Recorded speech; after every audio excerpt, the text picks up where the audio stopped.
ولسائل بعذاب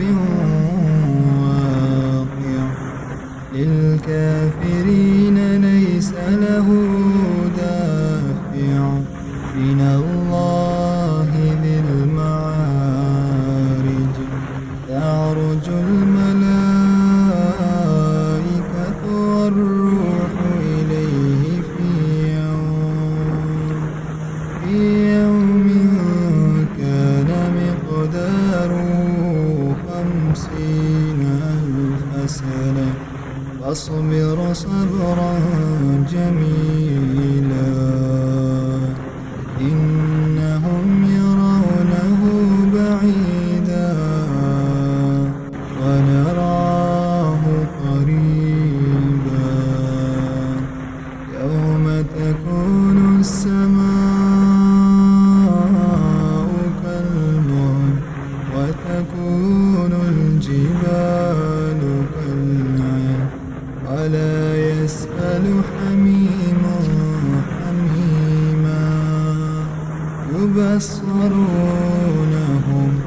يود المجرم لو يفتدي من عذاب يومئذ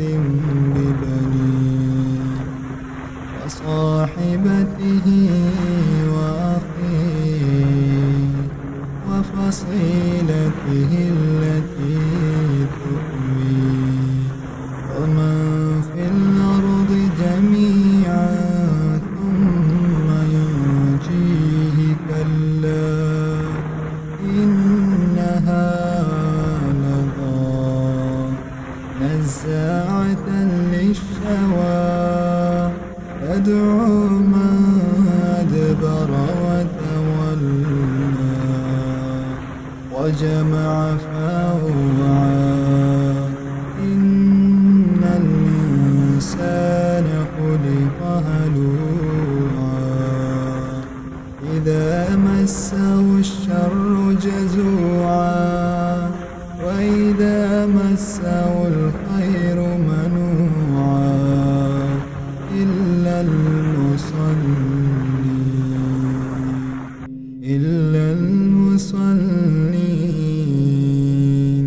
الذين هم على صلاتهم دائمون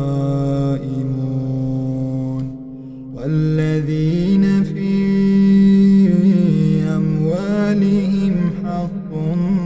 معلوم للسائل والمحروم والذين يصدقون بيوم الدين والذين هم من عذاب ربهم مشفقون إن عذاب ربهم غير مأمون والذين هم لفروجهم حافظون إلا على أزواجهم أو ما ملكت أيمانهم فإنهم غير ملومين فمن ابتغى وراء ذلك فأولئك هم العادون والذين هم لأماناتهم وعهدهم راعون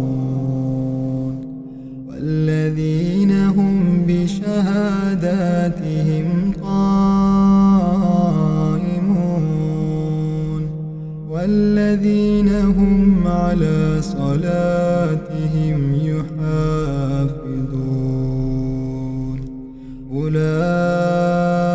أولئك في جنات مكرمون فما للذين كفروا قبلك مهطعين عن اليمين وعن الشمال عزين أيطمع كل جنة نعيم كلا إنا خلقناهم مما يعلمون فلا أقسم برب المشارق والمغارب إنا لقادرون على أن نبدل خيرا منهم وما نحن بمسبوقين فذرهم يخوضوا ويلعبوا حتى يلاقوا يومهم الذي يوعدون يوم يخرجون من الأجداث سراعا كأنهم إلى نصب يوفضون خاشعة أبصارهم ترهقهم ذلة ذلك اليوم